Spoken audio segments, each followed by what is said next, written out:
Okay, so let's say looking at your life. Maybe you had 5 problems today.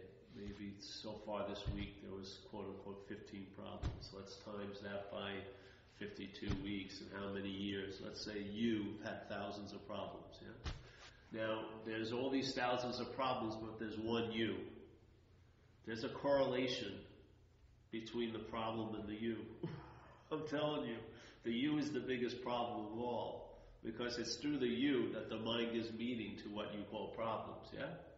It adds tons of weight. It minimizes things that are really should be maximized, and it maximizes things that are very trivial. It makes mountains out of molehills all day, yeah? Incredibly. It just dumps huge amount of meaning, and then the next day that thing has no meaning to you, yeah? This is what mind does. It was said very well in the Course in Miracles. I think it's lesson 3, and that is you and I give everything all the meaning it has. Yeah. It's just like a perceptual axiom, a certain way we travel here. What you and I are meaning givers. Yes, this is what this event is. Yeah? Meaning is being given to life. Meaning is being given to things. Now, there is a central place. There's more than one, but there's one place that we're very familiar with, many of us, which is called self-centeredness. So a lot of conditional minds are engaged in a system of thought and interpretation called self-centeredness, and that's where most of the meaning that's being distributed comes from, yes? So when something happens, very rarely does that impress itself on you, right? It's more you inject it with something, yes, and then that impresses itself on you. So the Course in Miracles would say it's projection first, then perception. So the mind projects something, then from this conditioning we perceive it to be so. We perceive that thing to have that quality. We perceive that thing to be real. But in fact, it was projected, yet we're not aware of that projection, yes? Our role in this identification is not to see behind the screen, not to see behind the curtain, yes? Every time we try to look behind the curtain, we can't get past that. Self is never going to get out of self. So perceptually, this mind is giving meaning to things all day. I see something. If I'm in good condition the day before, it's okay. If I don't feel like I'm in good condition, it's a threat. Yeah? Does it have the quality of being okay or a threat? Neither. It's neutral in a sense, yes? I give meaning to it. Even, let's say, one of the most heinous things that could happen to someone, let's say you were abused sexually when you were a kid. If you followed 20 kids who had the exact same event, yes, they would all have a different look at it after a while, yeah? Even though it's such a powerful experience, what would override that experience would be the meaning the mind would give it. Yeah? Some of them maybe become drug addicts, everything like that, never forgot it. Others would get catapulted from that into a big, large life. Yeah? You don't know what's going to happen because we're taking things to be solid and having an inherent quality, yet they're actually neutral. Yeah? The mind is giving everything the meaning it has. It's a beautiful statement.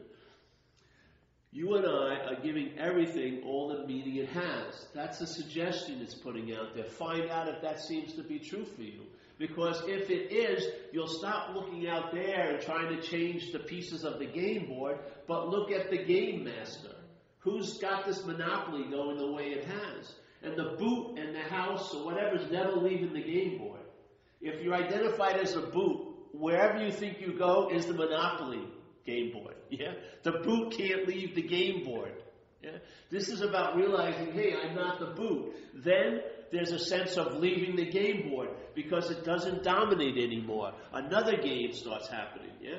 Another aspect of mind starts giving the meaning to things. Not from self-centeredness. And there are aspects of mind that are not centered in the idea of being a self. Yeah? Your mind has the ability to access these other modalities, and now you start seeing life in a totally different way because you're not looking at it from self-centeredness, because again, the self-centeredness will project meaning on something, and then your experience will be as if you perceived it. as if it's solid and real, and that's its nature. Nothing really has a nature. If you ever heard of Buddhism, they would say everything is inherently empty. What is it empty of? It's empty of having its own nature. Yeah? It doesn't have a nature. It's an appearance. And that appearance is given meaning to by what's causing the appearance to appear, which is the mind dreaming. Yeah? It projects. We're not privy to that, so we just start from here as if this is real. And when you take this to be real, if you really take that feeling of being the doer and the haver and the feeler and the thinker, if those are in place, you, in a sense, at that point, are a product of a mental process. You are at the end of an assembly line. You're not even near close to the first square. You're waking up into the game board at like square 4. Yeah? The idea of something's projecting and I'm perceiving an empty thing and giving meaning to doesn't come to you that quite easily, yeah? Because you're not privy to it. You're down at square 4 because you've got this incredible sense of being Paul. That everything that happens, there's the claiming of it as if it's happening to me or I'm the doer of it, yeah? This is like square 4, square 5. You're already in the mix. There's no way that's going to get out of the game board. There's no way. No way. It's realizing you're not the boot. It's realizing you're not that allows you to sense mind prior to this configuration into this sense of being a Paul. Yeah? And then you actually see the machinations that produce the feeling of Paul. You see what reinforces Paul. You see all the things that are stuck to this idea of being a subject. You see it. And if you start seeing it, there's going to be one moment, or very quickly, or sometime, where there's going to be a sense, I must not be that. Because all of that production, no one ever walks out from behind the curtain. There's nobody home. You're not an inherent solid object called Paul that life has been chiseling. Yeah? You have some basic conditionings, but most of it's been chiseling, but you'll never lose your true statuesque unit sense of nounness. It's not true for me. I don't see it to be so. And that's where the relief is. The relief doesn't come from the relief of all the problems for Paul, but the relief is from Paul. Yeah? If you took an alcoholic, that's a group of people I'm familiar with, if you took an alcoholic and dropped it into heaven, it would be hell in a day for the alcoholic. That's its view, yeah? It would find fault in anything, yeah? It's not the thing doesn't have a fault, it's the what's looking at it. From that perspective, everything is not enough, yeah?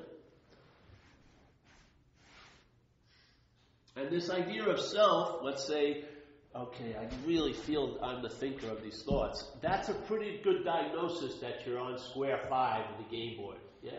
Now, the whole drive by square 5, by that boot, is to get out of the game in a sense. Yeah. But that drive to get out of the game is one of the biggest aspects of being in the game. Yeah. The drive to get out of the game is actually the biggest motivation of the game board. Yeah. It has all these little fake exits. It has places where you land and you buy maps of how to get out. There's some that are historical maps, 3,000 years old, from mountainous terrain in Tibet or somewhere. There's all these little ways, like you get the big gold key. All right, now I know how to get out. As long as there's a sense of you ain't getting out. Self isn't getting out of self. A product of a mental process cannot leave the process that makes it. It can't. It's impossible. If something is, let's say, projecting this appearance, yeah? Let's say some aspect of mind is projecting this appearance, then that appearance can't leave the area of the projector, yeah? So self-centeredness is projecting the sense of being a self. Now, there's other aspects of modalities of mind that aren't built into self as the center. Let's say they're centered. Well, what happens with them? They project a different story. Instead of having this desire to become constantly and fulfillment and climax and crescendo, you're already so to begin with. Yeah? You're complete in and of yourself, no matter how you look or how others view you to be looking. Yeah? There's a sense of calm and peace because the agitation, the underlying agitation of self-centeredness has been removed. Yeah? That's where the peace is. There is no peace in self-centeredness because self-centeredness is in and of time. So even if you have a great joyous moment, the mind's going to arise and says, but it probably won't last. How can you enjoy peace with that kind of thought? Yes? Especially if you believe you're the thinker of the thought.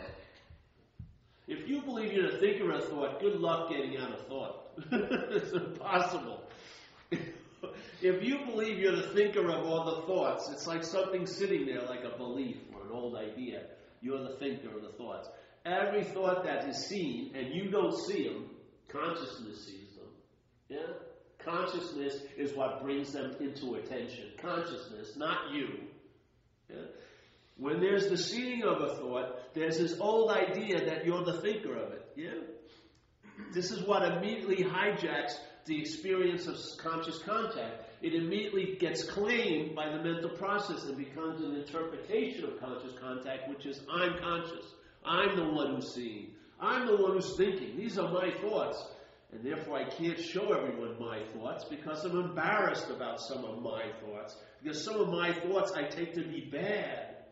And therefore I have to have many secrets to hide all those bad thoughts. And I got to put on a nice face. But I'm constantly busy keeping all this at bay. Because it's like my unruly animals. I don't want them out because if they bite anyone, I'll be to blame. You know? This whole claiming, this whole being the owner, this whole idea of being the proprietor is the glue to the bondage of self. Yeah. The feeling of being a self is the end story of the bondage of self. Yeah, it's not the beginning of the bondage of self. The feeling of being a self, being the thinker, being the feeler, being the haver, being an object, that is the glue of the self, of the bondage of self. Yes? It's already done. You're glued into the seat that you want to incessantly get out of. Good luck. Everywhere you go, you take the seat with you. Self can't get out of self. The boots never leaving the Monopoly board. Yeah. There's no secret boardwalk that immediately the game changes. No, you keep on moving and you'll end up the Baltic place sooner or later. You're going to get, the shit's going to be dualistic, things are going to work and they're not going to work. If your identification is based on circumstances, it's going to be a very unstable identification. See what happens when people, they're identified as being a worker, and then they retire, and they go into deep depression. Some of them kill themselves because they were so identified with what they were called to be the one who's doing.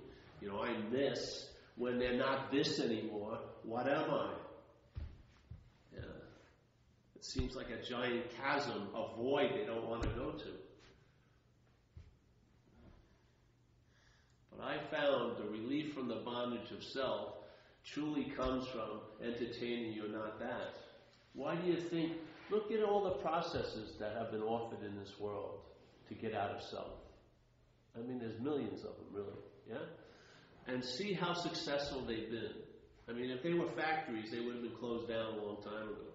They promise a lot, but I don't see many people walking around free from the bondage of self, it seems like, yeah? Why is that case? And what happens with self-centeredness, who gets to be blamed? Not the process, but you. Of course, you are at fault. If you were only a better meditator, then it would have worked. No, it wouldn't have. Yeah, it's always self-centeredness. This is a thing. I remember when my father, I was young, my father got ill. And, he was like a father. He'd take me out, play baseball with me, and did this and this, that. Then he couldn't do any of that. My mother talked to me, my grandmother talked to me, Dr. Gianquinto talked to me, telling me, hey, your father can't be playing with you as much as he used to. And I was probably nodding and listening. But in that modality of self-centeredness, my strong feeling was I must have done something wrong to make my father not to want to play with me. And it didn't matter how much anyone said, that self-centeredness reigned supreme. Yeah? Because that was the deep conditioning. If your world is based on self-centeredness, then everything is based on you. This whole thing in the Course in Miracles, they talk about guilt, like or in Catholicism, they talk about original sin. This is like a little bastardized version of it. But they would say the guilt that people seem to really be in is because they have a sense of oneness and beauty and love. This, even if it's just an ideal that they never reach, but there is a feeling in most people. And yet, their day-to-day experience doesn't say anything like that. It says this place is terrible. And so, seeing that that's a possibility, and yet seeing it's not happening, who's to blame deep down? You, yeah? You. That's a hard fucking bit of guilt to shake off. Yeah? It's not on the conscious level. It's much deeper than that. If you believe that you're the big doer and haver in this life, and if you feel the pangs of separation, yet you've heard a message that all there is love and bliss, and yet your daily experience is totally contrary to that, who do you think is going to be at fault? I would say you, yeah.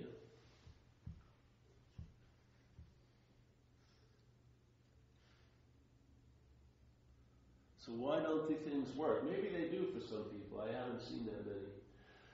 I would say because you can't get out of something you cannot be in. It's an impossibility. You can't leave a place you've never been. Yeah? I do not believe, no matter how much we huff and puff, that we can lose our nature of, let's say, awareness or spirit or consciousness or no-thingness and become totally a thing. Yeah? Be it a mental thing or a physical thing. I just don't think that's possible. So in a sense, why you can't get out of self is because you were never in self. Yeah? It's so beautiful, really. Just like people constantly are working to get into the moment, I'm saying you can't be out of the moment. What would happen? All those books about how to really to be in the moment, you put them down. Or how to really, really be in the moment, because it would be an absurdity to you, because it was such a clear absolute, you can't be out of any moment that you're in. There's no freaking way. Yeah? So this desire to get out of what we're not in and to get into what we're not out of is insane, isn't it, to me? I mean, look at it. Who tells you how good you're doing being in the moment? Your head, yeah. And that head has never been in a moment ever. It's been in a moment, in a mental moment, which is just jam-packed full of past and future. Yes? It has never been in a virgin moment ever. It's of time.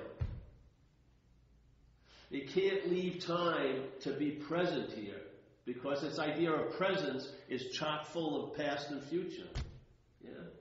That's its sense of presence. What is it that your thoughts are about most of the day? Are they about now?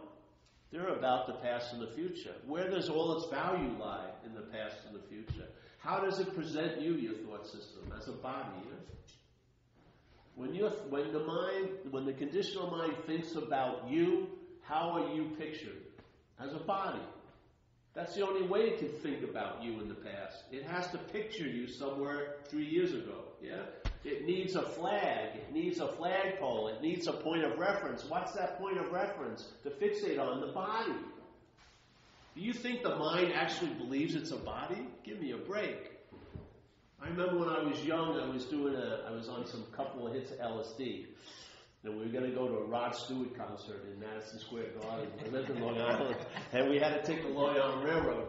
And my head came up with a great idea. Let's take 7 downs. You know, like that probably would have killed me if I took 7 downs on 2.5 hits of LSD. But I realized that night, even as a young kid, this thing, if self-preservation is a huge instinct, it doesn't seem like my mind has it. Not for the body.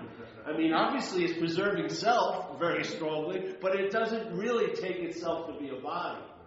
It just uses that as something to fixate over, yeah? To actually claim to become the dominant one here. Instead of realizing the one of all ones, we become a special one, don't we? Out of all these yous, there's only one me. Isn't that incredible? Everyone here sees me exactly as I am, as this, a you. Everyone here. You could bring 8,000 more people. Not one of them would ever call me me. Not one. Not one. They would never be mistaken for 1 second that I was a me. Yet, all the while, everyone sees me as a you. I'm sitting here basking in the glory of my me-ness. Yeah? What an insane usurping, what an insane hijacking of, let's say, God by this little mental process. And now it's busy playing God based on these main premises. You're the doer, yeah? You're the Alpha and Omega. You are what's conscious. Yeah? Oh, when this Godhood is established, what do you think it's doing all day? It's just riffing. It's like John Coltrane already set down the theme. It just riffs. Oh, what could possibly happen to you in separation? Oh, watch this. And you'll never be loved. You're the source of love, but you'll never be loved. You know what I mean? It's just riffing. And you want to get relief from this little concert. But the whole symphony has been set. We bought like lifelong tickets. Part of the concert is desire to get out of the concert. That's what prolongs it. Yeah? But what would happen if we're not that? What would happen? Find out. Yeah? Instead of being so concerned with what you're worrying about, be concerned with who's worrying. If it ain't you, I'm telling you, you're going to lose interest in that topic of worry, and it'll be like you never worried before. Yeah? You'll be freed from it. But not as the you. Yeah? It's such a beautiful thing. What I noticed is all my interest and attention in life was being distributed from this one premise that I was Paul. Yeah? And that's all it was concerned about. Everything became a reflection of Paul. Everything. Every girlfriend I ever went out with, I very rarely even knew who they fucking were. I just knew what I thought they were. Yes? Constantly, everything was reflecting this idea of being Paul. And it was like a form of slavery. My interest and attention couldn't get out of myself. So I had to do drugs. I had to do something to fucking get some relief. Yes? Now there's spiritual practices and programs where they have a very good emphasis on service. Because service gives you a very easy free sample of being out of oneself. And then you can get a sense of what some of the qualities that are available when you're out from the ass of self. And you can call one of them availability. You feel bigger. Yeah? A lot of people describe it. They feel lighter or bigger or more open. And then when they're open and bigger, they sense a presence that they weren't sensing before they were doing the service. Yeah? Because the false presence has been left, and now they can sense the real presence, which is consciousness. Yeah? But you can't sense the real presence as the false presence. Yeah? The false presence would be seen to be false if the real presence was available to it. It has to make it seem like it isn't for it to seem like it is. Yeah, it's an incredible, it has to have it that way. Because that's what happens to a lot of people. People are waiting to get the message. They're never going to be there when they get it. Because it's not them getting it. You're never going to get it. Yeah. People are wanting to have the experience of their own absence, but they want to be there to have that. It ain't going to happen. What's that drive to wanting to be there to have that experience will be what drops. And then you'll sense what you thought was a goal that one day you would attain. You sense it as a common situation. Awareness, yeah? You sense the presence of onness. And so what happens? Usually we go back into that format of self-centeredness, which causes a lot of irritability, restlessness, and discontent. And not from the lack of looking. We're looking, constantly seeking all the time, but obviously it's a failed system. And so sooner or later, hopefully, you'll do some service again. What happens? You come out of the ass of self, you feel available, yeah? You sense this presence. Let's say maybe 50, 80 times. What would happen if when you sense the presence, you took that to be you? Instead of what needs that sense of presence, maybe you are exactly what you think you need. Maybe you are what you're looking for. Okay? Maybe, just maybe, you are what you're looking for. That would change a lot, wouldn't it? Shit. You leave self-centeredness, now you're in centeredness. Centeredness is already complete. So it's not in, it doesn't need time, because it doesn't need time to complete itself. It's already so. Yeah? It doesn't have any urge or drive to seek to make itself better, because it's complete. Yeah? This is what your life can start looking like when it's relying on centeredness instead of self-centeredness. It's just like a rose bush or this thing. If there was no sun and no light here, no water, a very small pot, and this was a flowering bush, it probably wouldn't be flowering. And if it had our mindset, it would be blaming itself for not flowering. Everyone else is flowering, you know what I mean? But if you took the same thing and put it in a bigger pot with some good soil, some water, and some light, it would bloom like crazy. That's exactly what it's like. If you leave what's unreliable, you're going to show different effects here. Your manifestation, which is what we are, we're not a solid thing, we're a manifestation. Yeah? We are a continual verbing appearing as an object. That would take a huge change of course. Because now there would be a reliance on something that is complete, that is at peace, there's no, I'm not enough there. Yes? It doesn't value time because it's of timeless nature. So you're basically plopped right where you are because you realize there's nothing else to be. You can't be anywhere else at this moment. This is it. These things become absolutes, and so the mind, with all this false roaming privileges, their privileges get taken away. It's not so. Yeah. Just because your thoughts go next year to next year, you don't. You're the seeing of every fucking thought. No matter how chock full of time that thought is, the seeing is always now. The seeing has nothing to do with time. Even if it's seeing something that's totally bleached and dyed with time, it still has nothing to do with it. Yeah? There's a distinct, huge difference in what's seeing and what's being seen. Yeah? And you are not the seer, there's just seeing. There's just awareness. Yes? And what is awareness doing in manifestation? It's aware of. Yeah? Because things are appearing. So it can become aware of. Yes? But every moment it becomes aware of, it never loses the sense of its awareness. That's its nature. Yeah?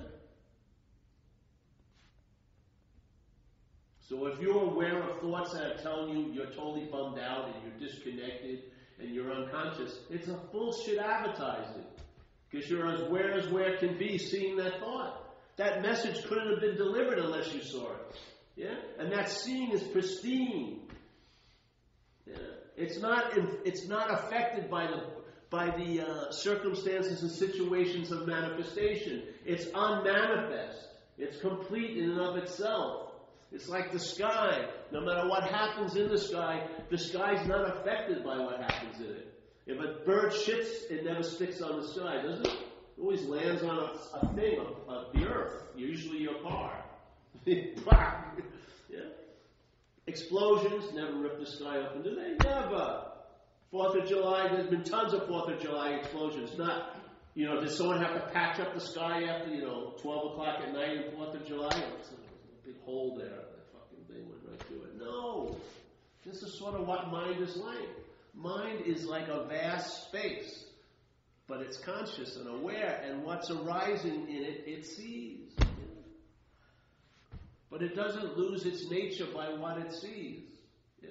It's the mental process that has arisen that's claimed the seeing as an attribute that it's doing as the seer, and that's when you're looking.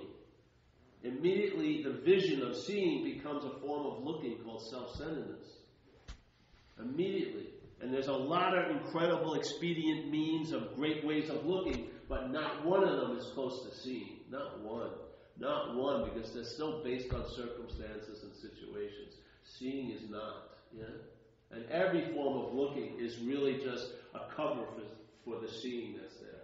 Yeah? So what? We're walking around as conscious as hell, yet not very many people are quite aware of it, are they? Because the consciousness has been hijacked, and it's called something as Paul is doing. Yeah? I'm doing the consciousness.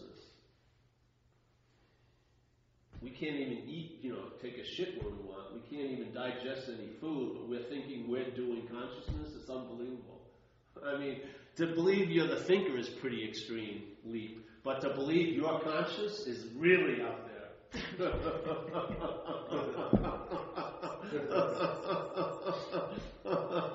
I mean, look at a dead body.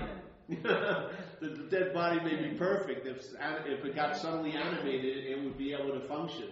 But it ain't seeing anything. So obviously it ain't the seer. It's like a toaster. It thinks it's making the toast, So therefore, as soon as it believes it's making of the toast, then it has the right to have tons of opinions about what toast it made. And I should have burnt that a little less. And margarine, no. I only want butter. But it's the electricity, isn't it? It's the electricity that's making the toast. The toaster is built in a certain way that it provides a function. But what completes the mission isn't the toaster. It's the electricity, That's the driving force. And the funny thing is, you can plug 8,000 different appliances and the same electricity will allow them to function, yes? In the same way, here we are, all little toasters here. Some blenders and some whatever. And then they're all thinking that we're the blender, you know what I mean? And, we have long stories about, the bluntness of our blades. That's why I can't chew that thing up. I guess it wasn't taken care of when I was young. It's not. But all those appliances is being driven by one force.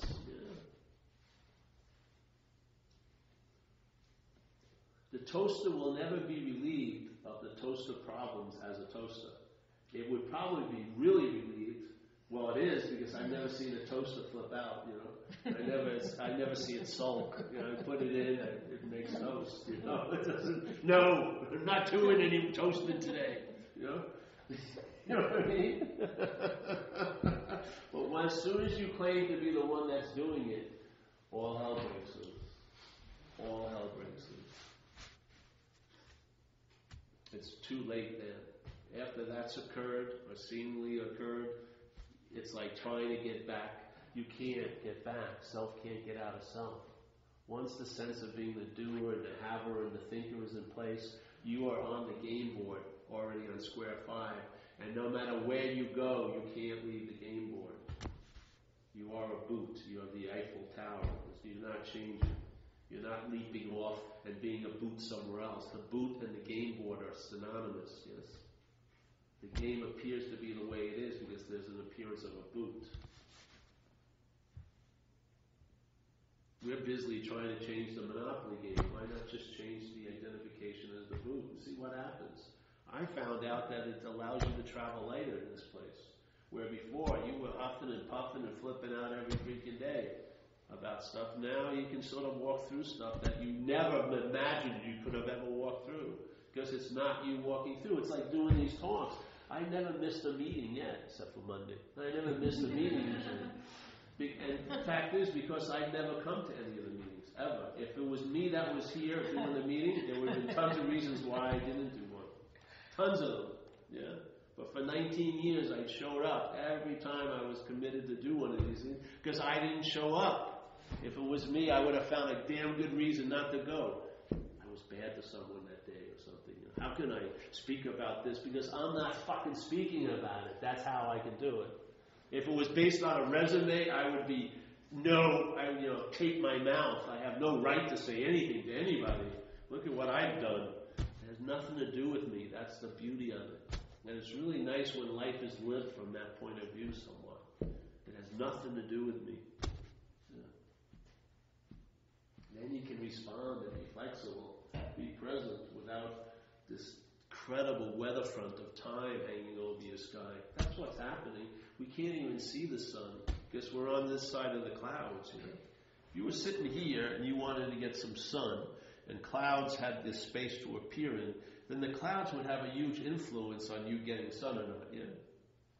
One cloud, very, very, it's not even, you can't even call it a thing, right? It's just water vapor. It doesn't really have a solidity like a body or a mantle or a chair. Yet it would have the ability to block you off from the sun you so sorely need. Yeah? What would happen is if you're not this that's on this side, but you're on the sun side, you would see the clouds, but they would have no ability to stop you from the sun. Yeah? You'd still see them. The clouds would arise, things would happen, but they wouldn't have the power to block you off from, let's say, the sunlight of the Spirit. That's a fucking good solution to the seeming dilemma. Yeah?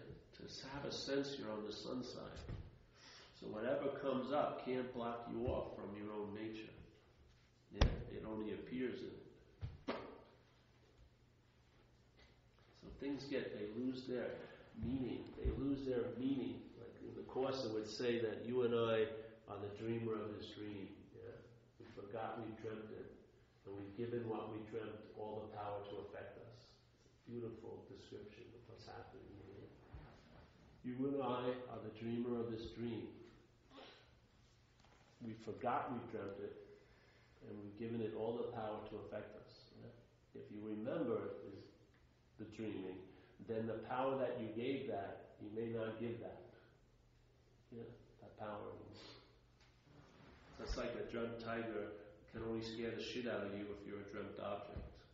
If you would wake up and you realize it was a dreamt tiger, where would all the fear go?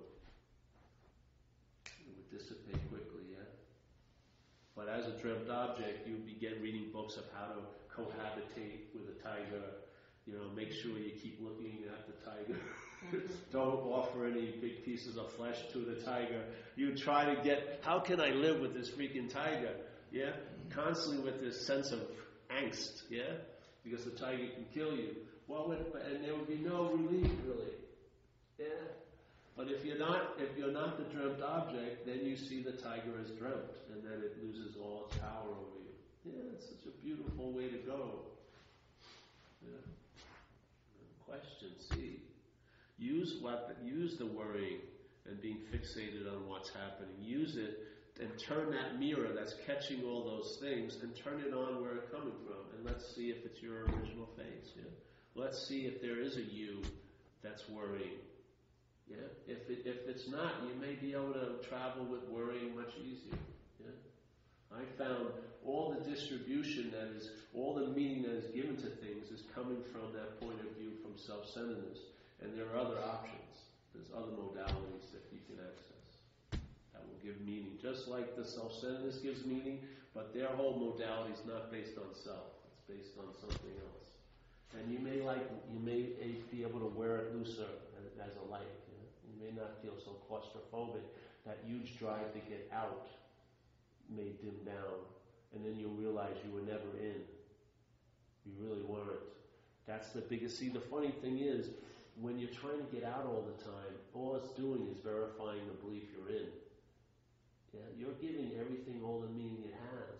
If you're busy trying to escape from the day, yeah, all day, trying to escape from your feelings, you just gave them a reality that's unbelievable. Yeah? Once a feeling is mine or yours, it gets so much heavier, doesn't it? It gets stretched out in time. What happens is the feeling may pass, but the story is like elongates it. Now you have a story, and then this feeling connects to a feeling you once had, and then another, and you got this huge event going on. And then if you have a couple of them, you can make a real tapestry of depression quite easy. Yeah? You pull this one, you pull this one, and you pull this one, and you pull this one. You're not doing but the mind, and it's stretching out a feeling and connecting it to all these points in time. Yeah, I've always felt this way, or I'm never going to get out of this. It just immediately goes to an absolute. You feel it once. Oh, I'm always going to feel like this. You're having a bad 5 minutes. Oh, I'll kill myself. I can't take this life. You haven't even had much of it. It's 5 minutes, but I can't take it anymore because there's a meaning that's being given it. Yeah, it's in the moment, everything comes to go. Yeah? To the mental process, everything comes to be used, to be taken advantage of. It immediately takes it and puts it in time and starts stretching it out and using it. Yeah? But in a sense, everything comes to go. Feelings come to go. Thoughts. Where do you see them coming? if I'm sitting here, I know, there's a thought about me coming from Hayward, right? Thank God I missed that one. See, it just sees.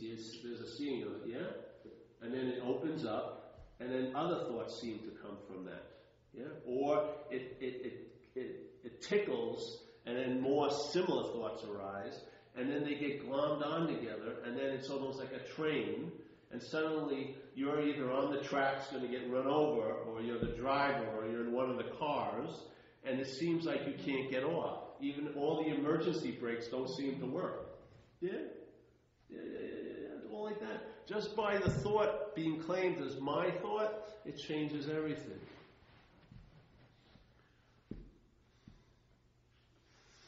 Seeing a thought is conscious contact.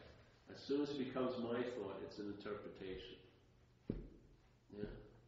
And most of us aren't doing well with the interpretation. There's an unease to it because it's not living. Really. Yeah? And it's very difficult to override that fact. It's just not living. You're not aware of anything. You are told what to be aware of, or what you were aware of, or what you're going to be aware of. Yeah? Everything gets neutered. And then there's a malaise, like it says in Buddhism, suffering. There's like a deep dissatisfaction. No matter how you may have everything you wanted and everything like that, yet it's still not translating into an ease and comfort. Yeah? And then it says the reason why that suffering is the root of the problem, and what causes the suffering is desire. Yeah? So look at a desire. I believe the original desire is the desire to become. That's what the mental process is doing. Yeah? It has an idea of being a body. It isn't a body, but it's desiring to become that all day. And then when it takes itself to be something, it may desire to unbecome that. Yeah? So it's like a constant slinky, going on and on and on and on and on. And it can never find fulfillment because it can't actually be what it desires to become. It can't be a body. Yeah? It's an impossibility. So it's always going to be thwarted. What happens when that is thwarted? It produces a dis-ease or a discomfort, and what happens? The system demands relief. What are all addictions but trying to get relief from the prior addiction, the addiction to the self? Yeah? Every other addiction is just coming from there to me. That first addiction isn't being addressed, and it spawns all other addictions that are attempting to get relief from that addiction. Yeah? When I got loaded, I wanted to get out of what? Self. Yeah? And if you want to know which self you wanted to get out of, it was my self. Everyone would have the same answer, my self. Yeah? So it's not self that we want to get out of, it's my self. That act of being identified is the bonding agent. Yeah? And part of its gluing is when you try to get out of it. That even bonds you even more. And it has to be applied constantly because it doesn't hold, yeah? It doesn't hold. It never seals. So the glue has to be applied all day. And what is that but the language in one's head? Yeah? What is that but the daily narrative? It's the gluing to the idea of you being a body. Your whole day is told from that point of view. Every fucking second. Yeah? The whole premise, the whole bottom line, the thread that runs through the whole fabric of your existence is that you're a body. And then it's really crazy when you try to become spiritual with the prior condition, I'm a body, never being addressed. And now that body is going to try to become spiritual. It's like the last house on the left. It's tried everything else to get relief from being identified as a body. So now it's going to transcend the bodyhood as a body by a spiritual ladder.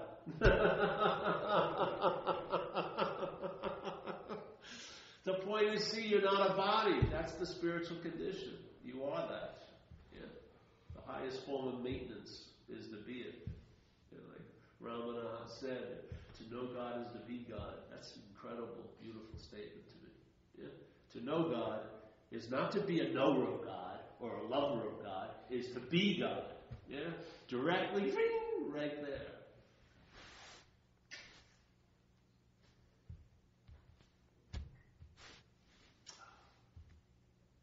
I'm I'm enthused forever. I'm always enthused with this.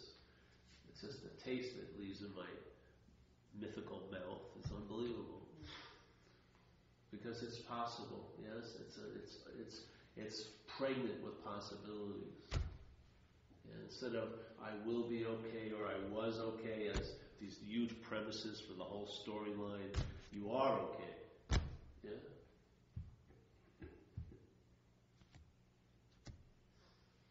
Start there, see what would happen. The whole game board would be, you'd be on a different game board if the first square is I'm okay.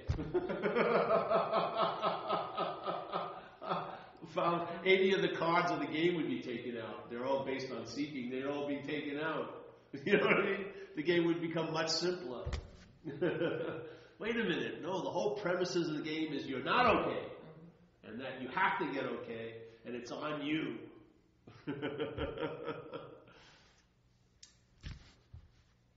So yeah, subjective question may help you. Yeah. Excuse me. A subjective question may be of help. So while you're worrying about next week, this is no opinion about that should stop or should continue. Just ask who is it that's worrying about next week. And when it answers and it says it's me or something, ask who's that me. Just put it to don't let it leave immediately and get into its little assumption. Just let it sit there and actually call it forth, and you'll actually see. Well, you'll see it. It's better for you to find out. But that's really helpful. I'm telling you, I used it and it was really helpful. It would stop this whole mechanism in its tracks because it's very rarely addressed with like any kind of inquiry. Yeah? It's very rarely looked at in a curious manner. It's always assumed, and therefore the looking goes out all the time. And even when you look in, you go into the mental process. That's not looking in. That's just looking, But if you question the center of the system, see what happens. Maybe if that center of the system weakens, I'm telling you, the effects of the whole system will weaken. They're all rooted in the center. The self is the main sun of the system. Yeah? When the sun gets pulled out, the system goes in different directions. Yeah? It's driven by different forces.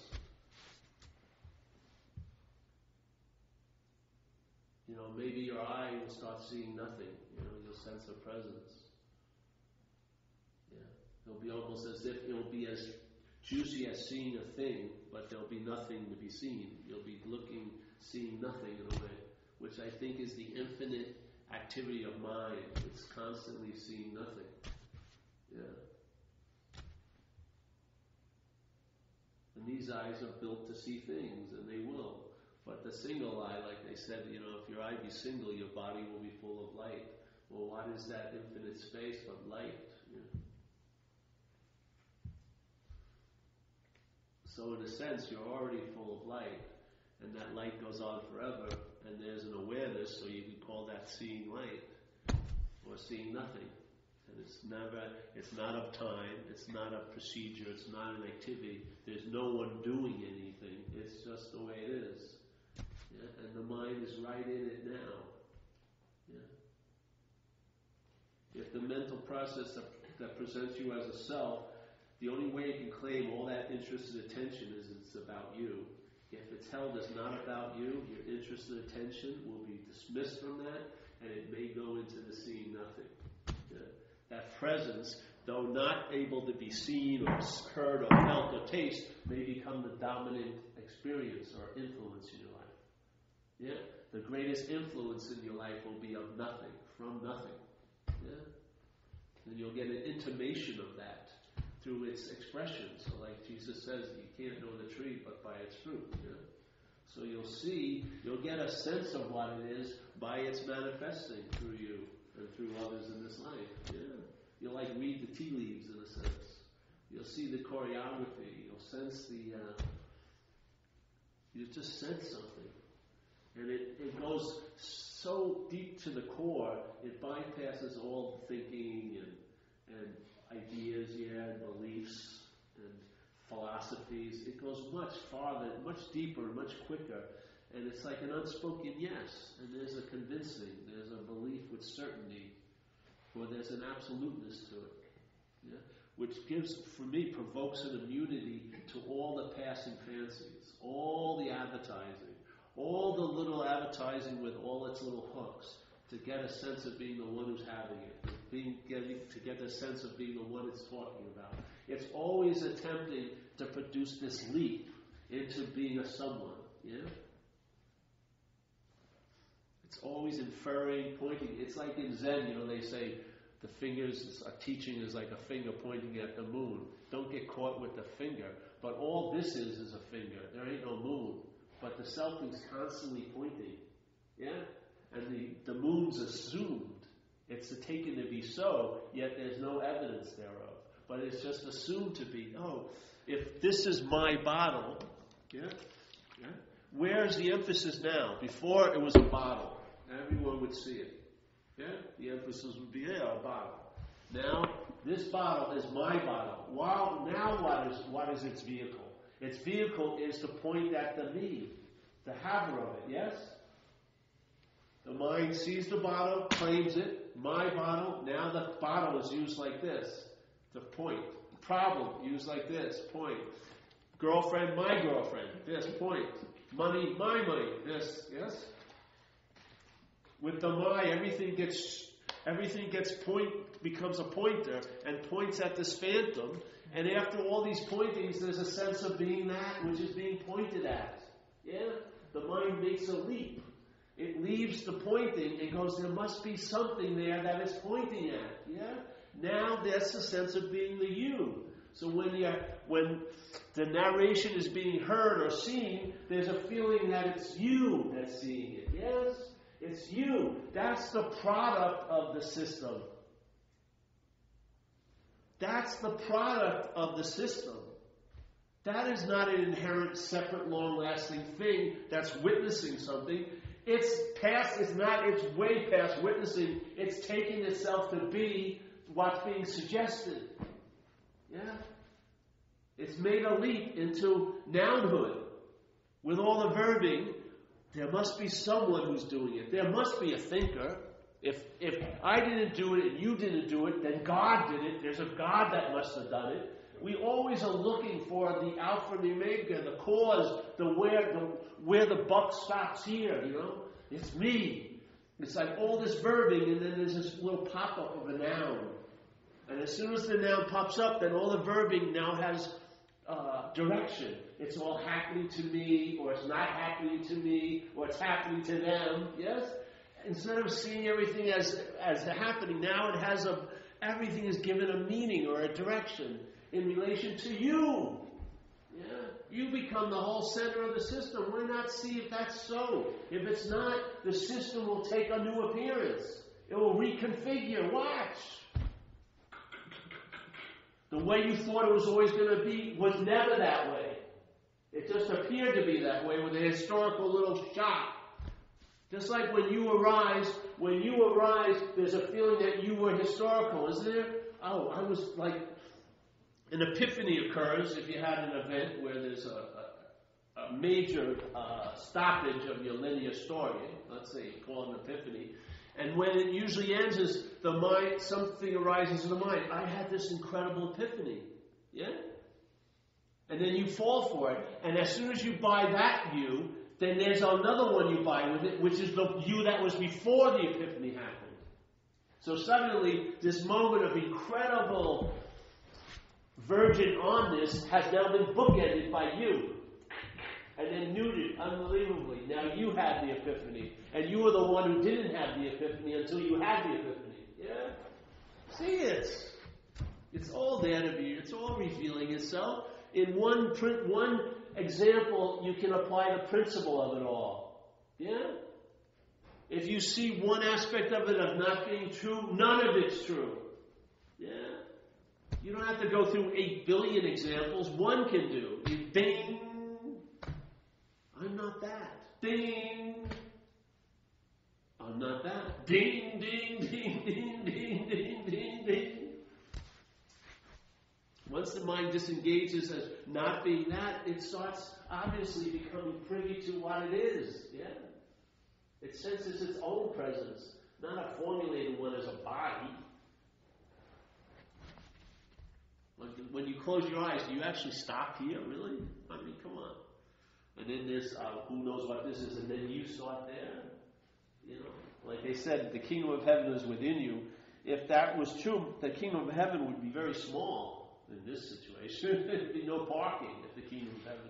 Obviously, the you he may have been talking about wasn't you as the body, but what we are. Yeah?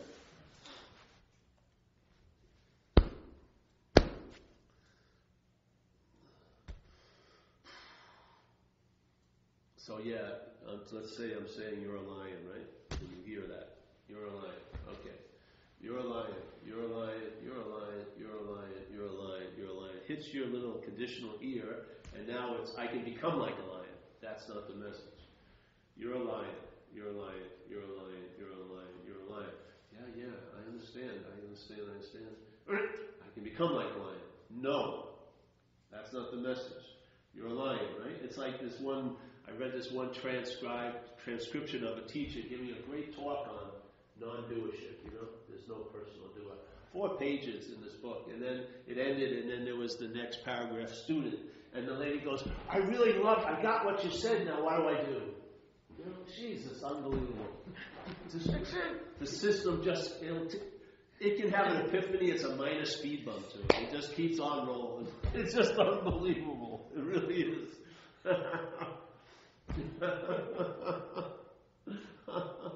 So, there is a solution. It's an imaginary problem. Doesn't mean it doesn't have effects here, because if the mind believes it, the mind's going to give it a lot of juice, and that juice is going to produce the effects. Yeah? Like Jesus says, as it's done according to your belief. Every time he supposedly healed, he'd say, no, it's done according to your belief, man. As you think, so it is. That's what happens. Yeah. That's how the meaning, our God juice gets hijacked by this mental process of selfing, and now it plays God with that God juice. And we're at the effect of it's playing God, because we've taken ourselves to be the dreamt object. And you better believe when you're under those effects, they're as real can fucking be to you. Yeah? I don't care what philosophy you have. If your house is burning down and you keep saying, oh, there is no house and there is no body, you're going to have an experience of frying. Yeah? That philosophy ain't going to help you at all.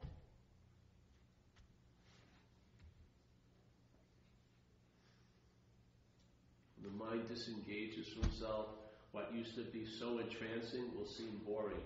What happened? Was it boring or entrancing? It's the meaning the mind gave it, yeah?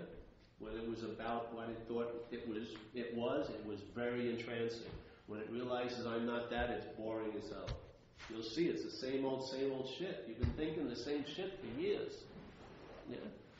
Someone comes over to your house and talks about what's happening, what's not happening and how it's bothering them, basically. You'd be bored in 30 seconds, right? You'd rather do your laundry and walk your dog, and you don't even have a dog, anything. But you've been listening to that same thing in your own head for 40 years. Why? What's the difference? One's held as yours, one's held as someone else's. It's the you, it's the my, it's the act of being identified as. That's what's driving us seemingly crazy. Yeah. If you put all the attention on the things, you're on the game board. You'll be getting temporary relief, always followed by some more bondage, So, I'm not used to this comfortable chair. I like the little monkish chairs. So, any questions tonight? Yes. You were talking about, being in service. Yes. And how that would lead to a release from the bondage of selfing. And I've had temporarily, and I've had that experience. Or, people talk about getting in the flow, like working on a project, and maybe you're worried about it at the beginning, but then you sort of get involved in it and you lose consciousness of yourself. Yeah. You're kind of in the flow and you don't have that bondage of self. That's right. But just to play devil's advocate, when I listen to you, I get a little bit confused because, we're responsible for our bodies, we're responsible for our careers, our futures, and in a sense, that future projection seems to be a necessary component of survival. Now, so that's where I get a little bit confused about how do you... don't worry about that, but just maybe use that right now and ask who is it that's responsible? Who is it that's doing all the planning? Who is it that's out for your own benefit? Just see if there's anyone there. Yeah? I could ask that question, but I'm curious to know who you think it is. If it's not me or you, is it God or is it... Well, it wouldn't matter what I think. You need to find out. Well, you don't need to find out, but you will find out. Yeah. But I don't think there's a who at all. So. I've never met one anyway.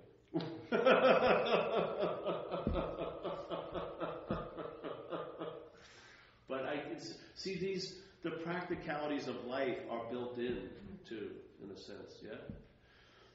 Basically, a lot of stuff is involuntary and automatic. They've even seen it with the question of free will. They've done tests where they have a physicist with electrodes on her head just doing a simple demonstration of a clock type of thing with a pointer, yeah, and it's going around, and she can stop it at any time. And so sometimes she even tries to fool herself. She says, "I'm going to stop it," and doesn't, yeah. But they see that what happened is every time she did that, when she actually made the choice, the brain lit up about a second or so before she made the choice. So the choice came from, or the option came from, let's say, what we would call the subconscious, yeah? It's the conscious aspect of the conditioning that claims it and says, I'm the one who made the choice. But in fact, you're driven by forces you're not aware of. And some of those forces are the ones that are promoting you to keep on going, yes? Yeah, and I find that, my experience is I'm not managerial quality, yeah? And so, and I surrender and I stay in that admittance of powerlessness, and then something runs the show. And I would say, first of all, I don't think it's something, it's nothing, but it's obvious that it always has, yeah? My interest and attention was more on the narration of that instead of on the experience of it, yeah? Because the narration is about me. The experience is the experience is about that, yeah? I mean, consciousness is what's having this event, yeah? The thought that I'm the one who's conscious is a story, yeah? I'd much rather be resting in the event than the story, because my stories haven't turned out too well in this life. They have a lot of pages, but they're fucking not worth reading, really. Usually turn into melodramas, like hospital or prison melodramas. So, no. This sense of oddness is more than enough, really. Yeah? And then you'll know what to do when you need to know what to do, unless you don't. I mean, I take care of myself better than I ever did, because it's not me taking care of myself, I got some weird news today, and I didn't have one thought about it. I just took action. I had to go to the bank. I had to do this and that. I did not have one thought about the whole thing. It was obviously there, and there was an incredible response. Before, in the past, I would have been paralyzed and thought about it, and immediately start seeking who I could blame.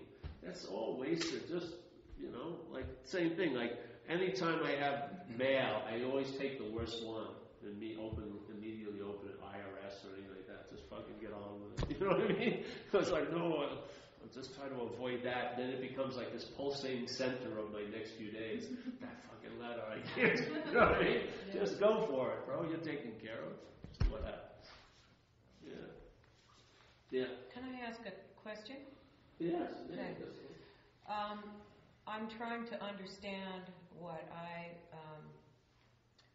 I'm having an experience that I think is what is called will, or referred to as will. And I've never understood what will for myself. It's fine in other stories, but in myself I can't identify what is my will. So this is my question. I've had a new experience that I like, which is there's a friend in my life whose attention I want. Now, I see my will as kind of this desperate, needy thing that's trying to make some story happen according to my storyline and my writing it. And I say, well, this character should call me more often. This character should have more interest in me. I'm not getting what I want.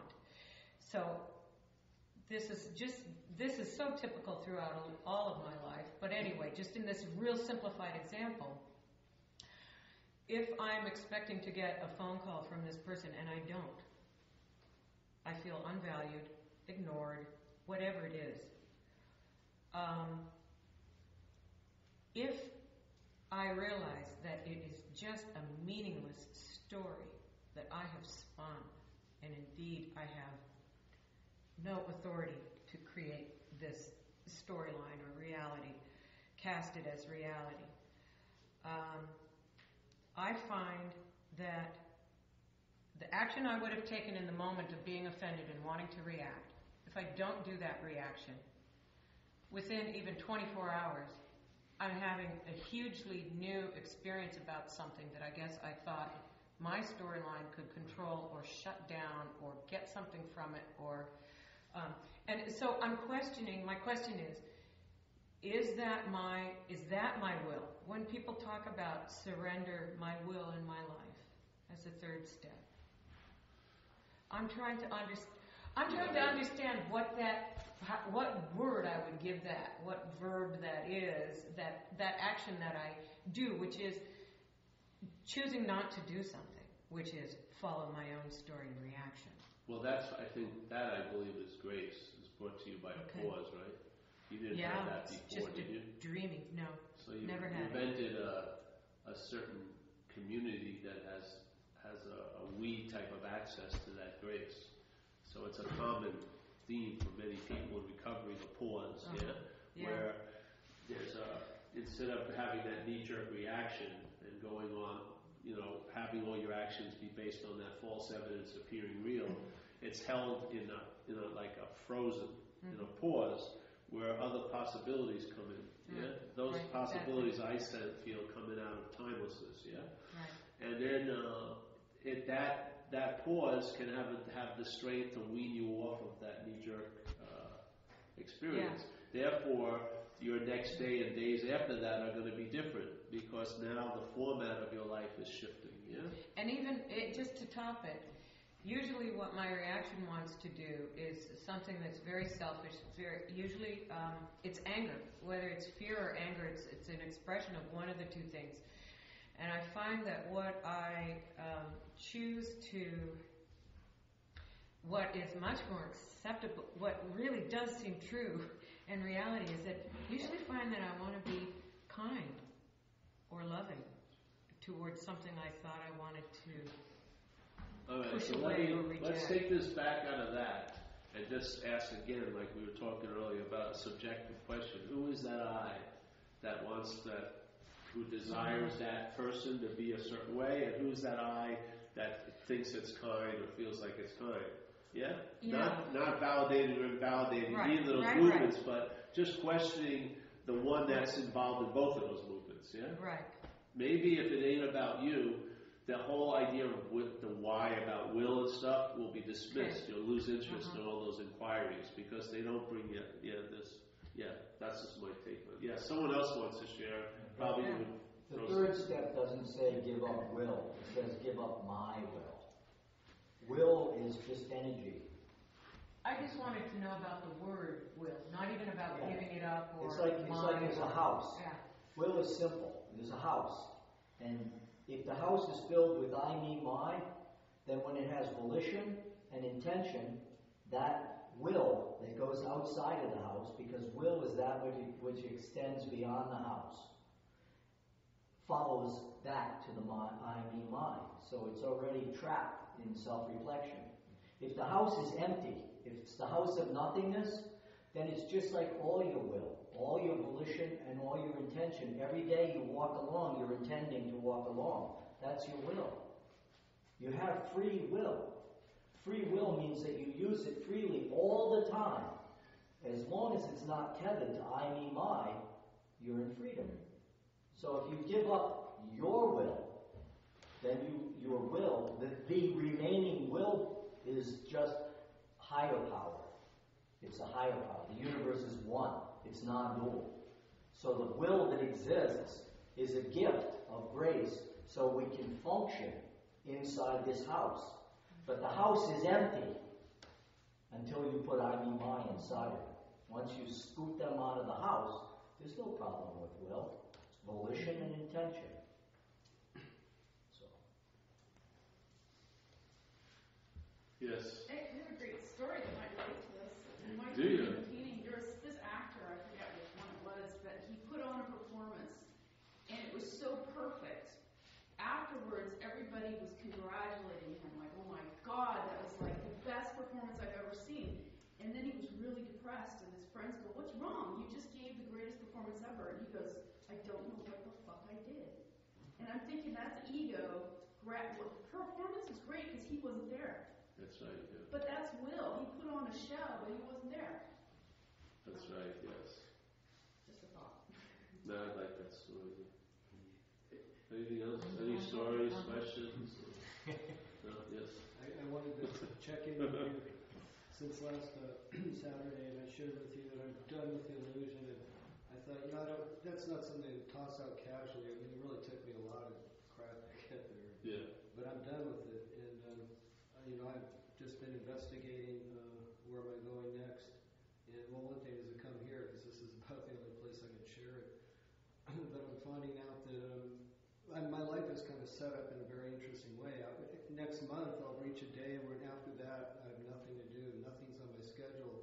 I'm keeping it clear, and I feel like I have to be in a place where there's nothing to do, and I won't do anything.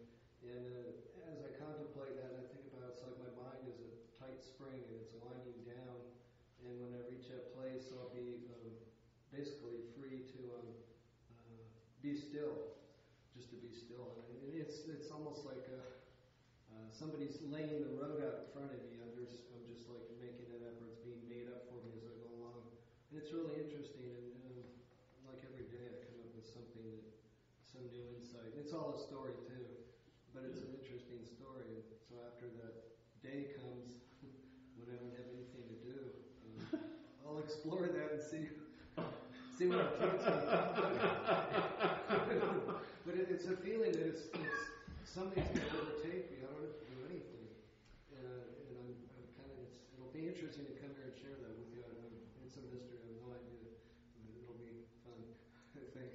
Yeah, but just don't think that's going to bring anything different than what's so now.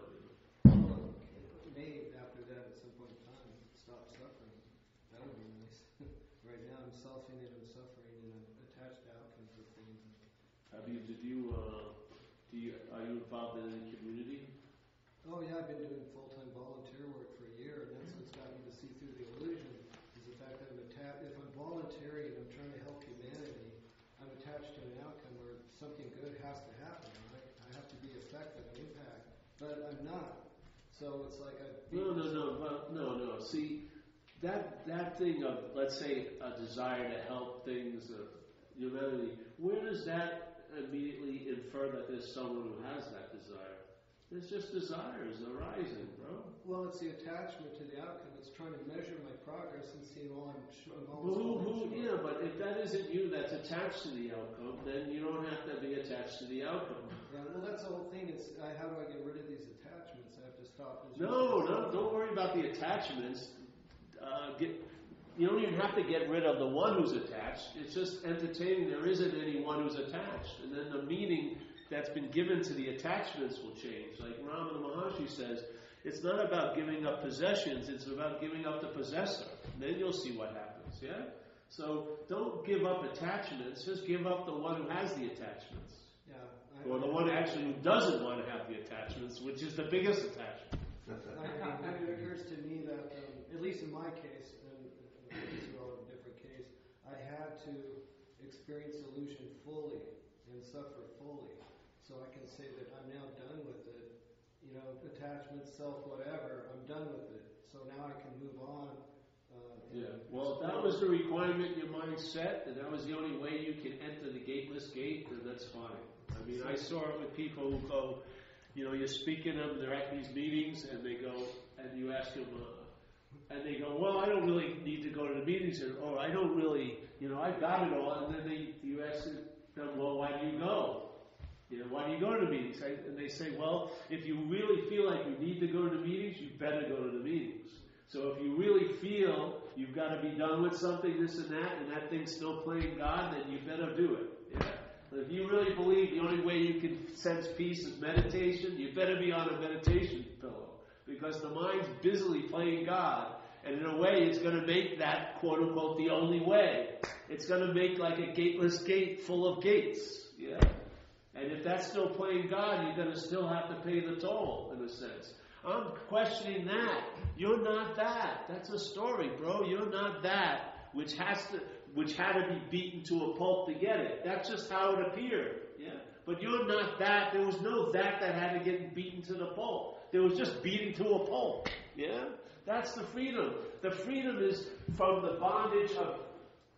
The freedom is really from the need to be liberated. Really. The whole thing the selfing needs to be liberated. It needs to be liberated from itself, and it can't do that. Yeah? So that's the beauty. How it can get a sense of liberation from itself is being seen as not you. That translates into that sense of, hey, I've been liberated from self. That's how we say it in language, but that's not the real sense of it. The real sense of it, there was nothing to be liberated from. That's the real sense of it. The way our heads talks about it is, I needed to be liberated. I've been liberated from it. But in fact, if you were really concise, you couldn't say that with a straight face because it's not true. It's not true. No one has been liberated from any fucking thing. What you're liberated from is the one who needed to be liberated. That's the beauty of it. Yeah? There is no long-lasting, independent, stable entity with its own quality. When you say concise, does that mean freedom? When you use the word concise, you say if you're concise, then you wouldn't be the. What did I say? I just I'm not beholden to anything that comes out here, but there was something being conveyed. I hope it was gotten. It wasn't the words. The whole point of this is the mind likes to delay the inevitable nowness, yeah, by making you having to have a lot of requirements to get ready to be in the now. It will keep adding on requirements as you go on, and each now that you're in will seem not to be the now that you're going to be in when you're purified or you're better or you're clearer. Don't delay, bro. You're not that which needs to get clear. I think a month is not a big delay. Oh, well, then go with that. In other words, like I said, if you feel like you need to be here, you better be here. Yeah. Is the general idea that you're talking about the reason that death is so scary to a lot of people? The idea of not being anymore, just not knowing what it is, because of the identification with the body. Thanks. I would say the people who are afraid of death are dead already, in a sense. Yeah? In a way, they're dead to life, and that's why they're so afraid that they're going to run out of time, because there's always something more to do or something else to do, yes? Because their whole living is a doing and a having. It's an appearance. And it's very afraid because appearances end, yes? What I am isn't ending. So someone who's really on usually isn't afraid of death, yeah? Because they're not afraid of life. So, it's beautiful in a way. What I hear you saying repeatedly is that we need to stop selfing and stop playing the game. And stop that. No, I didn't say that. No. See, that's like the I'm a lion and you can become like a lion. All I'm saying is, I'm not saying you need to stop selfing. I'm saying just entertain that there's no you that's selfing, or there's no you that's being selfed on. Yeah? There's just selfing. Yeah? The selfing isn't what's binding you or causing any suffering. It's the feeling of being the you that's doing it or being done to by it. That's the root of the suffering. So I'm not saying stop selfing. How can self stop selfing? It's impossible. That's all it is. Its whole premise is selfing. Selfing is all there is, and then there's a sense of being a self that's produced by it. Yeah? So no, there's no, self can't get out of self. I'm just saying, maybe you're not that which is doing it. If you're not that which is doing it, you'll probably lose interest in the doing of it. And if you lose a sufficient amount of interest, when it huffs and puffs, it won't be able to make a noun. Yeah? It'll still be selfing, but there won't be the sense of being the noun. Yeah. It doesn't have enough oomph to manifest into a strong appearance. It goes, and it's sort of like, it just can't do it. Yeah? And so you see it for what it is. It can never, so the selfing goes on. It doesn't mean, if peace is based on the selfing stopping, there's no peace. What it's based on is there is no self. So selfing is seen as just another verb going on. Yes? Have you experienced that there is a desire to end the self, or the self this desire arises? For sure. So the self actually does desire to burn itself up and die. Yeah, but that's it. That's how it's as bright as can be when it's in the pursuit of trying to die. They call it the final desire, the peculiar desire for the desirelessness, and this burns itself up. And that's my understanding of it. Is that what you experience? No, I don't experience that. What I experience is varied every fucking day. What's experiencing it is there is no sense of being a Paul that's experiencing. We can't have your experience right now. In this moment. No, but you are what I am. But we need something to be what you are. No, you don't. You need less than something. You need nothing. Has anyone ever done that in this moment? I hope so. I'd say we all are.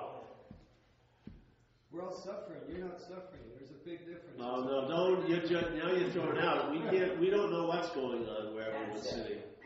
You know what I mean? We want to end our suffering. It's real simple. We want to be free. Well, let's say you want to end your suffering. And what we're attempting to say, that whole meaning that it has, you want to end your suffering. It has a lot of meaning, I can see it. I'm not saying it's good or bad, but there's a lot of meaning there. I'm saying what's really holding most of the meaning is the you, not wanting to end suffering. It's the you. So we're going to bypass the ending of suffering and go to the you. And maybe if you see that you isn't you, that will be the end of suffering. Yeah? But not for you. It'll be the end of suffering from you. Yeah? That's the difference with this message. It's not, I don't have any opinion about what's happening here. The opinion here is there is no one that it's happening to or doing it. There's no one. And I think it's that stabilization of a noun that becomes the fixed object that attention and interest gets enslaved to. We're questioning that. If that drops out, watch what will happen. That same interest and attention that's driving you crazy, will be enriching your life. It's the same energy. It's freed from a slavery, not to the desire to be free or for suffering to end, but for the you that wants the suffering to end. The you that wants the suffering to end is pointing out that it isn't ending, isn't it? That's an incredible amount of suffering. Yeah? So its noble story is, I want suffering to end, and yet it's peculiarly interested in everything that it calls suffering. So you're consumed with what you want to end. You don't see the role there? So to not be that's consumed in wanting something to end is probably the quickest way for that fucking thing to end. If you're not that wants it to end. Are you saying we need to go from A to Z with nothing in between? I'm not saying you need to do anything. I'm saying there's no you. That's all I'm saying. There is no you as a stable person. Your feelings and the meanings you have about life are being added onto and amplified by the you. We're questioning the you. The you is like the megaphone. You're having a very pronounced feeling of suffering. That's the sound of it. But what's producing that sound is the you, not the suffering. The you. We're questioning the megaphone. That amplification. I'm telling you, life happening and life happening to you is a totally different event. When life is seen as happening, it's a lot easier to travel with. When it's happening to you, unbelievable. You have to realize the you is the biggest impediment.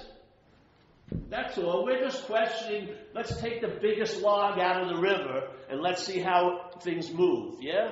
All right? We're not blaming the river. We're not saying we got to change the river. Why can't we get to the end of the river? We're just going to take the biggest log out of it or question it. Hey, is that so? And if it isn't so, everything may move in a much clearer fashion from your point of view, because you won't be the fucking big log. It's like being in a movie and then you look up and a big head is blocking the movie, and you're going, hey, who's that? And it's you. Your whole picture of the film is blocked by your own fucking head. That head, that I, me, mine, is imaginary. Let's see that. See what the movie looks like when that's removed, and it can be easily removed because it's a fleeting appearance. It can never take real shape. It's not so, nor can it ever be so. It can only appear to be so. In time. Yes? The mind can fall under a trance, but it doesn't change a fucking thing. Mind is mind, it's never going to be that, which it's taking itself to be. So we're just trying to move to an absolute that will give you an immunity to all the buts and the yeses and the nos and the peculiarity and terminal uniqueness and I'm special, no one understands, this is, it worked for you, but it can't work for me. To just kind of question that little thing, because I found that's the rub. That's it. Yeah? The idea of being the you that wants to be free is probably the biggest impediment for freedom to be available. So you're saying we don't need to do anything to prepare for this, we just need to make it happen in the moment? Well, you don't make it happen, but I'm saying that if you need to do something, then you'll probably be led to do it. But in fact, ultimately, you don't need to do a damn fucking thing, because that's what we are. Who is it that awakens or realizes their true nature? No one. Doesn't do anything. No one. The who, there is no doer.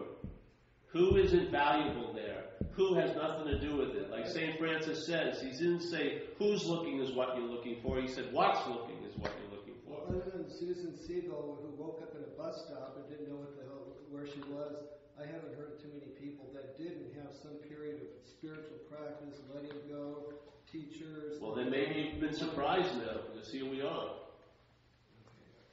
Did you wake up like Susan Siegel? I didn't wake up like Susan Siegel.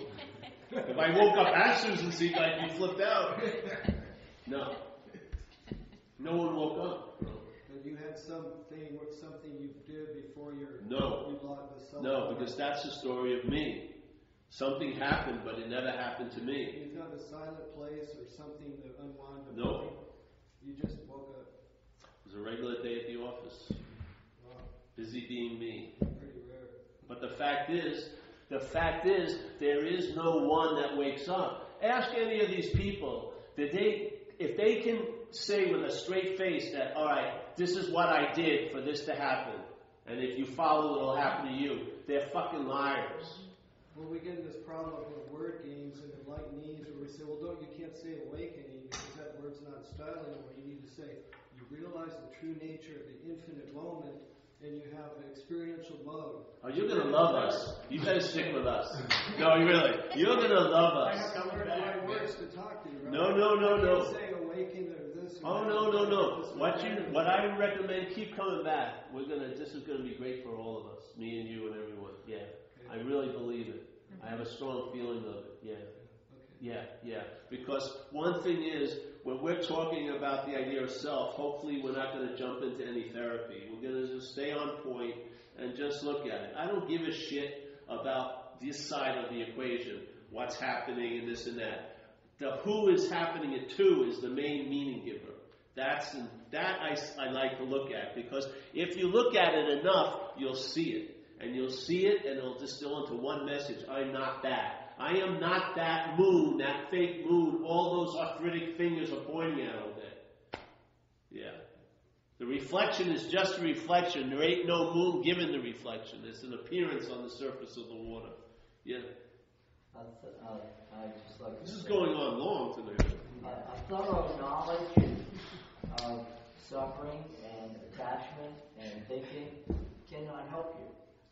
I mean, there are lots of teachers, like there was a guy, Buddha. You know, he just said, yes, there's suffering. Thinking is the cause of suffering. And the self is thinking. And what's the first of his eightfold path? Correct view. There is no long-lasting individual entity called self. There's a compass in Zen, how to find the way. It's called Keep Don't Know Mind. What is this? Who am I? The very state of unknowing is expansive. That's all. So it's the state of abiding. It's not the thorough knowledge. Thorough knowledge avails us nothing.